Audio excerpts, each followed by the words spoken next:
Hello. This is another in a series of programs called Race for Peace, produced here at Radnor Studio 21. I'm Rick Anthony. 2 years ago, Race for Peace was just an idea that one man had as a solution to some of the problems we've been having in communities across the country, particularly the result of racial turbulence. And the idea was really quite simple. If I can get people talking to one another, instead of fighting one another and calling one another names, if I can just get them talking, I think we can come up with a solution. And so he started talking, one at a time, literally one person at a time. And today he's got entire groups talking, communities talking, and Race for Peace has become a movement, a spectacular movement that in a relatively short period of time is beginning to make a difference. And we're here today to talk about retrospectively what has been accomplished, what's been achieved, as importantly, what's planned for the future based on past successes. My co-host for these programs is Andrew Howell, the founder of Race for Peace. Thanks, Rick. And we have with us today another member of your team, your expanding team. Yes. Speaking of expanding, Jason, you're a large man. Jason, thank you for being here. Nice to meet you, Rick. Pleasure to have you. Jason, you're the chairman of membership. Absolutely. You're the enforcer. Yes. Okay. I'm the muscle. Yeah, that's right. I'd like to spend some of our time together talking about the beginning of Race for Peace, what you thought might be accomplished, what in fact has been accomplished, what hurdles, obstacles you've had to overcome, because it hasn't all been easy, I'm sure, but also the phenomenal success you've had in attracting people and getting them excited about a concept and the programming that you're beginning to develop. That's a pretty long list, but let's see if we can take it from the top. What was the origin? How did it start? Well, it started just looking at my grandkids, looking into their eyes and seeing, what could I do to better this world for them? What could I do so they won't have to put the work in that I have to put the work in? And it's a phenomenal thing. The first phone call was with Superintendent of Lower Marion Township, Michael McGrath. But why? Why did you call him? Did you know him before? I knew Mike for over 25 years. Because you are a Lower Marion resident, right? Past resident, right. Yes. I called Mike because who are you going to call? Call the person that knows you the best. So I called Mike first, and me and Mike sat down from April 2015 to July 2016 when we started having other members join. So me and Michael McGrath, Superintendent of Lower Marion Township, actually sat down 16, 18 meetings, 18 hours of discussion about the Race for Peace. But what did you propose to Michael? What was the idea?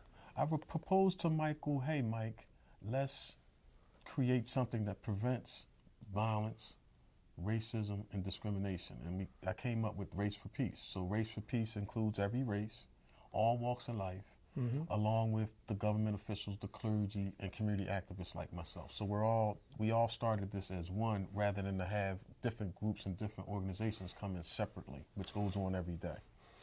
But there are any number of initiatives in the past. What was different about yours? Why did Michael particularly like what you were proposing?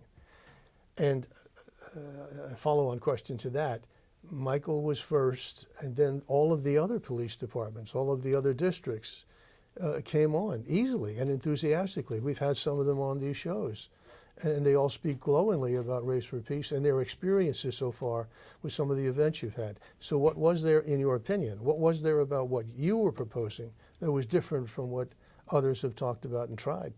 What I said before, earlier, Rick, was that no other group or organization all came in as one. They all came in separately. So you have the police trying to create peace, you have clergy trying to create peace, you have community activists like myself trying to create peace, you have all different trying to create peace, but when we all came in together, I think that was very inviting.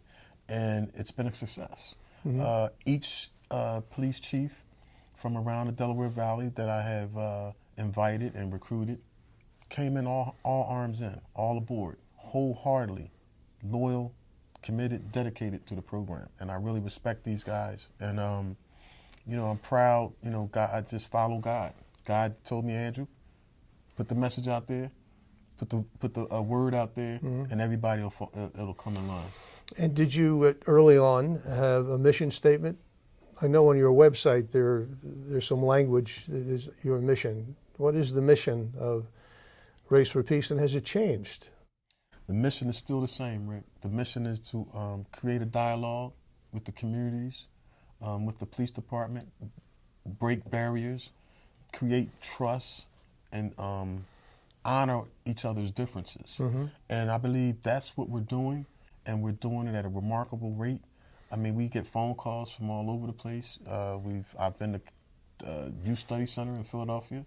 I spoke there, and they just invited me to come back to speak at Youth Study Center. We just had a major event at the largest mall, second largest mall in America, which is the King of Prussia Mall. We just had an event there.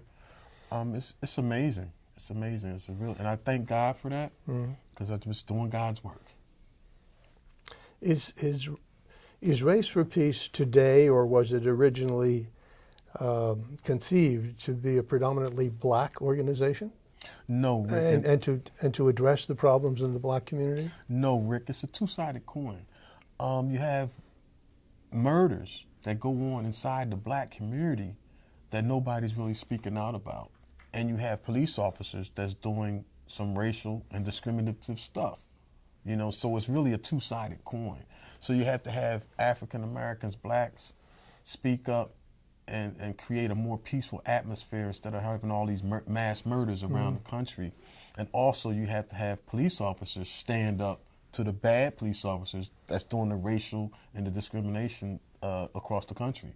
So it's kind of two-sided. And it's not predominantly black. We have all races inside the group. That's what it stands for, the Race for Peace. So any race can join, and there are plenty of races that's involved with the Race for Peace. Any age, any, whatever you are, as long as you live in America, you're part of the Race for Peace. Jason, I've talked to others who have been smitten by this man's charisma and his enthusiasm. You're a recent recruit. You're chairman of membership. How did he get you?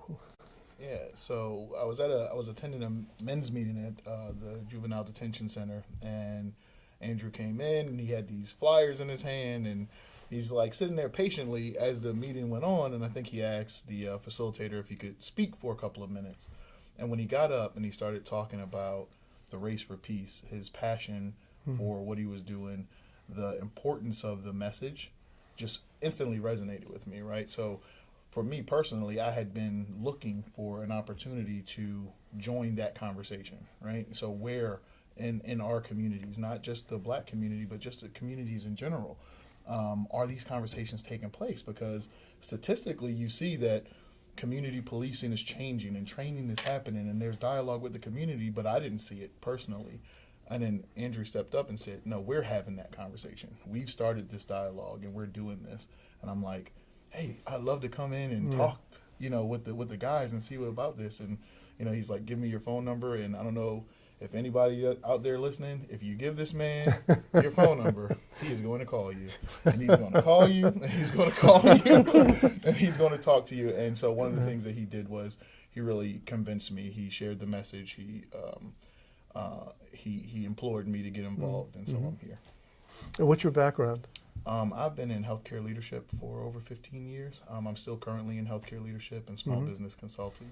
So recruiting members is something that I do in my professional life. Yes. And so I'm happy to do this for the Race for Peace. But there's another dimension that you see and appreciate, because some of the, as I understand it, some of the work you do is related to suicide, depression, mental illness, and so on, all of which are issues that have to be addressed by Race for Peace. Definitely. Correct. So you make that connection as well. Absolutely. It's completely tied in. So you look at the conversation that's happening around gun legislation and how mental illness plays a part in that. And then also in community policing, one of the biggest initiatives that are happening in many of our police departments are helping to train our new officers on how to recognize signs of mental illness in the community. And so it's very appropriate that I'm part of this conversation while that dialogue is happening with many of our police departments that are this group.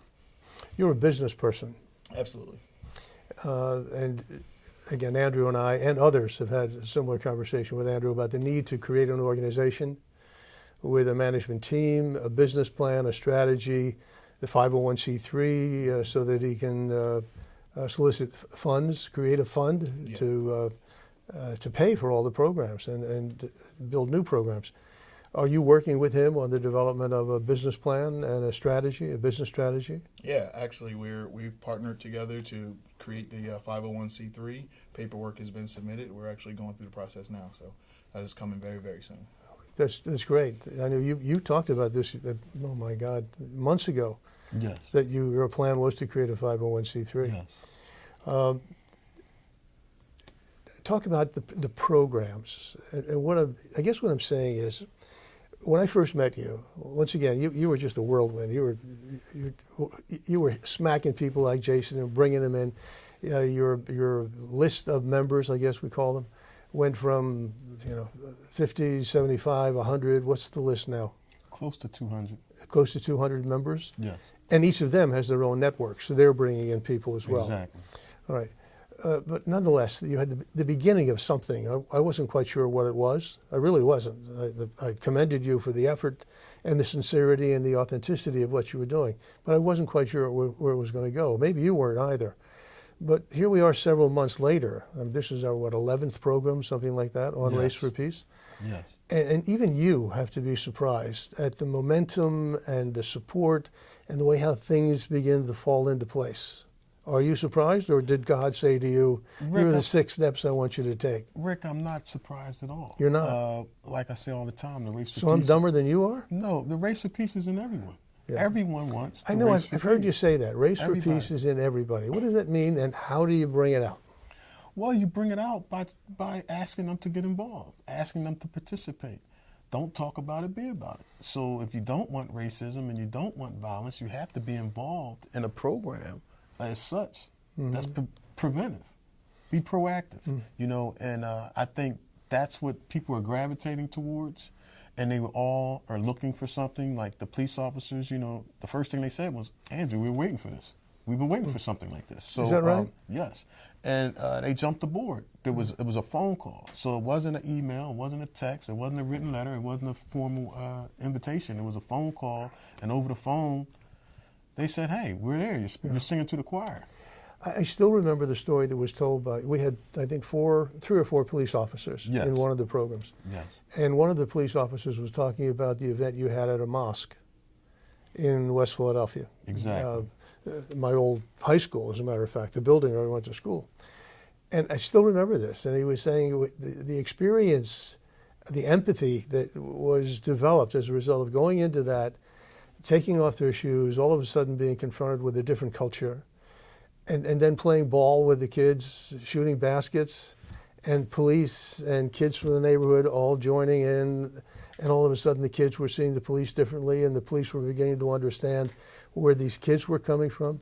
I mean, that was such a great story, and if that's the only story, I'm sure there are others, but if that's the only story you can tell about the success of Race for Peace, you've already been a phenomenal success because of the impression it made on those police officers and on members of the community. Yes, Rick, and it's a dual education. So some things the police don't understand about the community, and some things the community don't understand about the police. So if we constantly stay apart from one another, that's what you're going to end up with. So what the Race for Peace has created was constant, ongoing dialogue, consistency. Not a one and done, not a 1 year event, not a once every 6 months event. If we could have 365 events, that's what we could do. That's what we would do. That's our goal. 365 and meaning events? that's global. That's global. That's What's global? Or across the United States, across the nation. Oh, So that's your objective? that's the to goal. go national? This Race for Peace has been said in the IACP, International Association of Chiefs Police magazine, to be a model for the chiefs of police. So in essence, it's already around the globe. It's pulling this energy, this force, this power out of people. There's more people on this planet that's positive than there are negative. And I always look at Race for Peace like David and Goliath. David and Goliath. The racism and discrimination is Goliath. But the Race for Peace is David. And we have that one rock to knock Goliath out. And I always tell people, just stand up for what you believe in. Look at me. One man, one plan, went to one individual, and now it's a phenomenal. And one of the things that the Race for Peace offers is incentive. So we just gave the Mitchell School on 55th in King Sesson in Southwest Philadelphia an award because they adopted the 7th goal, which is creating incentive programs that help develop peace. So we gave them an award at our open forum at the Philadelphia Technician Training Institute, which was February of this year, February 2018. We gave them an award along with their principal who implemented that project. So the Race for Peace has just resonated from 5 different counties to Delaware Valley, from Delaware Valley to East Coast, from the East Coast all over the United States. So, and with programs such as this, and I applaud Radnor Studio 21 for supporting us and allowing us once again to get our word out, to get our message out.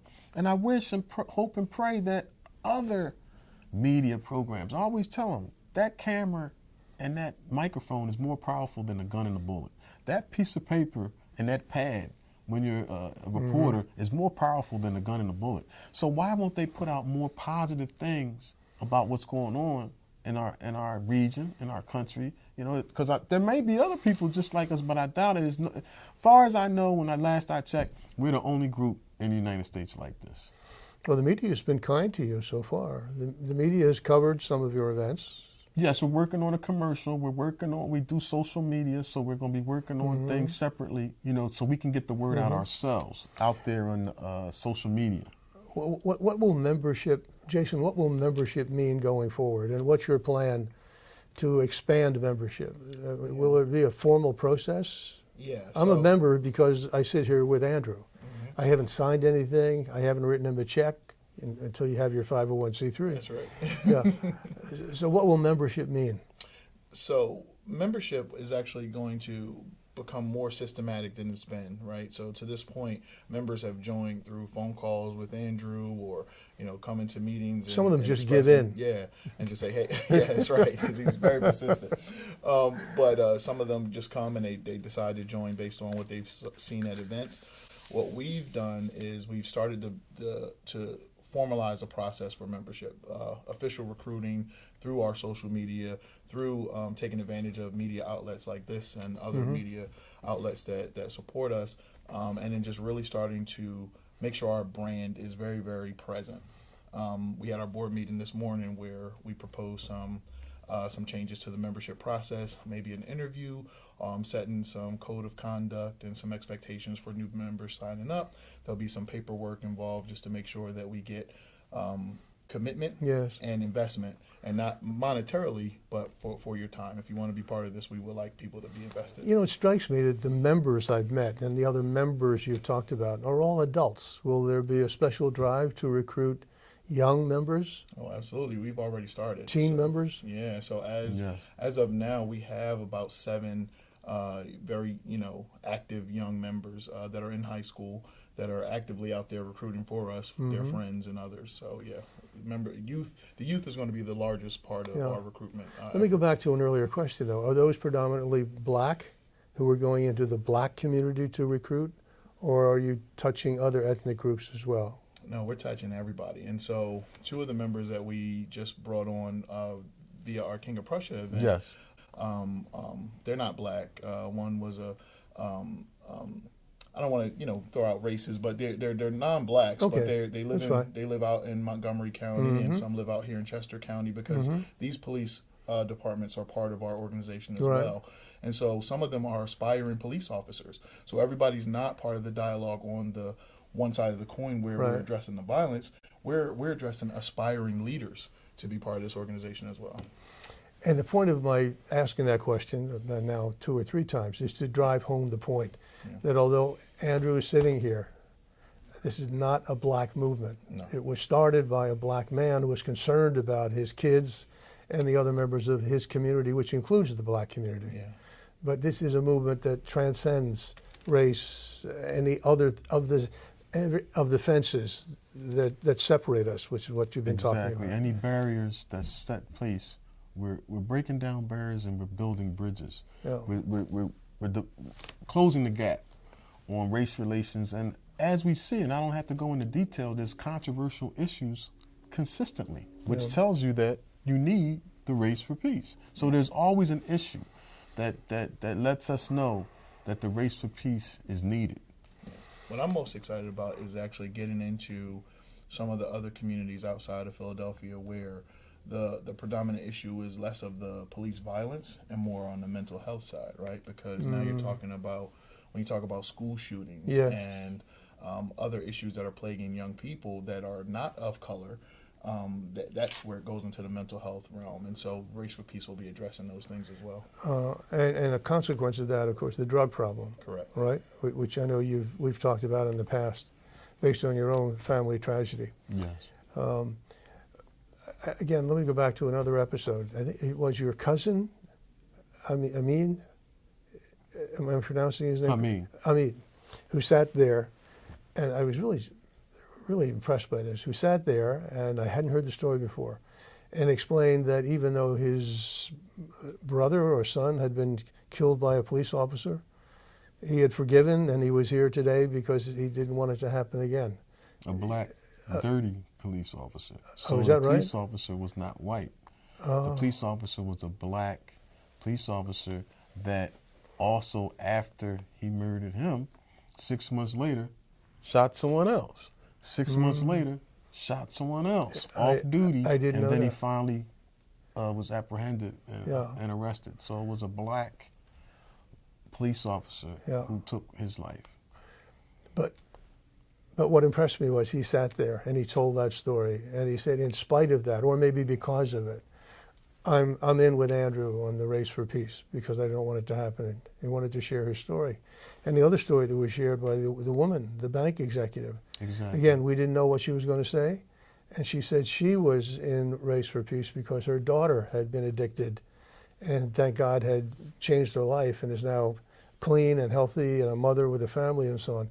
So she had a vested interest in Race for Peace. It seems to me those are the kinds of people that you seem to be recruiting, people who have their own personal stories to tell. And if we can provide a forum for that, we're happy to do it. Some of them have personal experiences and situations that they like to address to the public, but there's also just a mass of people that just want to get involved and make this a better place for us to live and for us to be able to communicate with one another.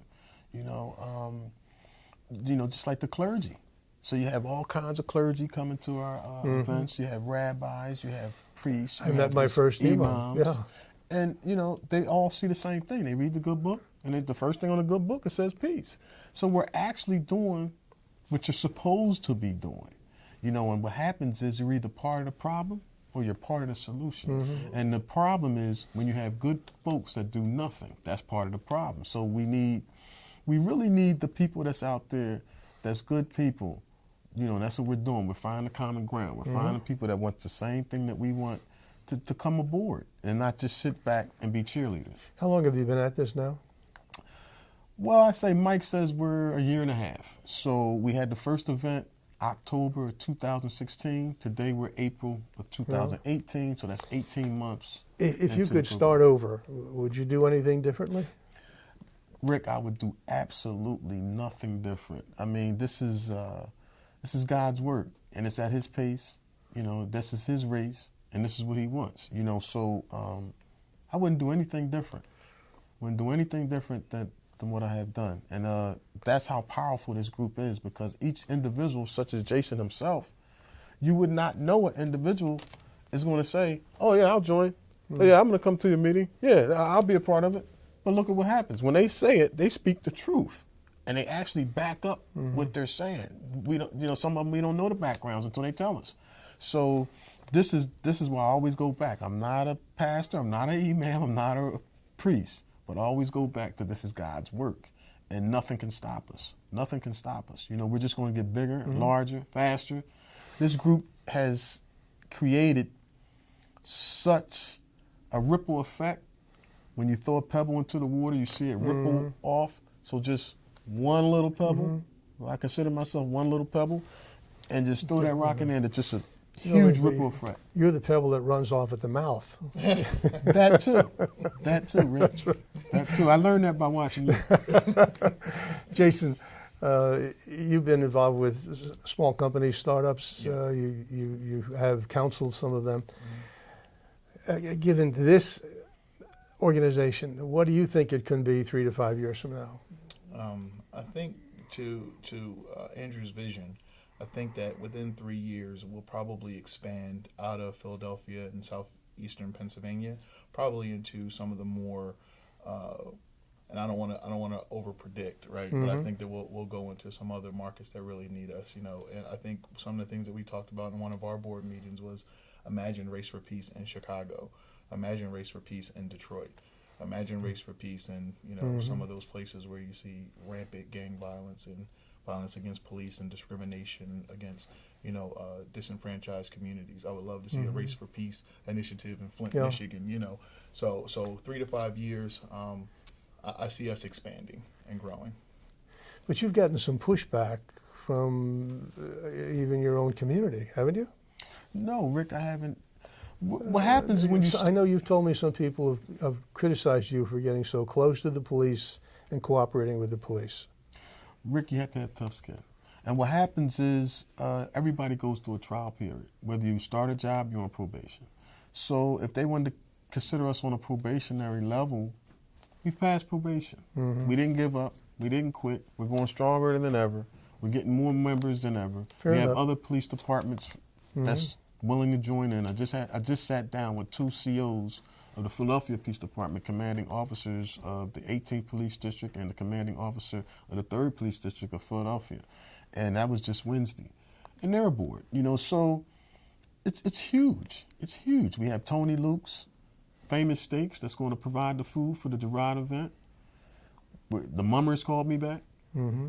We're getting into the celebrity, you know, the celebrity realm, you know, and it has resonated where people are hearing about the Race for Peace. I've had politicians run out and get on camera talking about peace walks. We had an event in Frankfurt 3 weeks later. They were walking up Kensington Avenue talking about stop the drugs or about peace. So it's all over the place. Mm-hmm. Whether they join us physically or whether they go separately with their own stuff, it's still the Race for Peace. They still heard it from the Race for Peace. So how do people learn more about Race for Peace and about membership? Well, they could go on our website, which is www.raceforpeace.org. They can go on our social media, which is our Facebook, which is rfpcsocialmedia@gmail.com. And they could simply just come to our events. Our next event, our public event, is Saturday, June 9th at the Baja Faith Center, which is located 2462 Bryn Mawr Avenue, Philadelphia, PA 19130. And, you know, they could do whatever they want to do except for sitting down, sitting back, and doing nothing. So that's how the Race for Peace is going to grow. Jason, any closing comments? Only comment I would have is I'm super appreciative of Andrew, you know, recruiting me and having faith in me to actually chair a committee in an organization that is going to be so impactful and important to communities all over this country. And so super excited to be here. Can't wait to see us grow. Great. Terrific.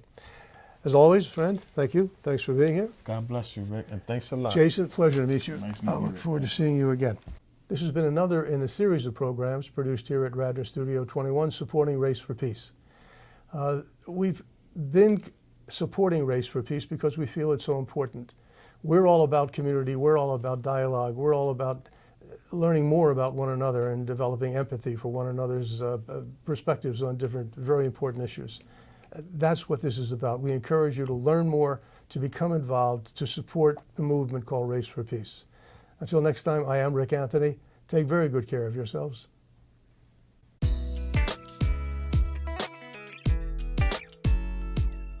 You are watching Radnor Studio 21, an arts, educational, and entertainment station proudly serving the main line and greater surrounding area.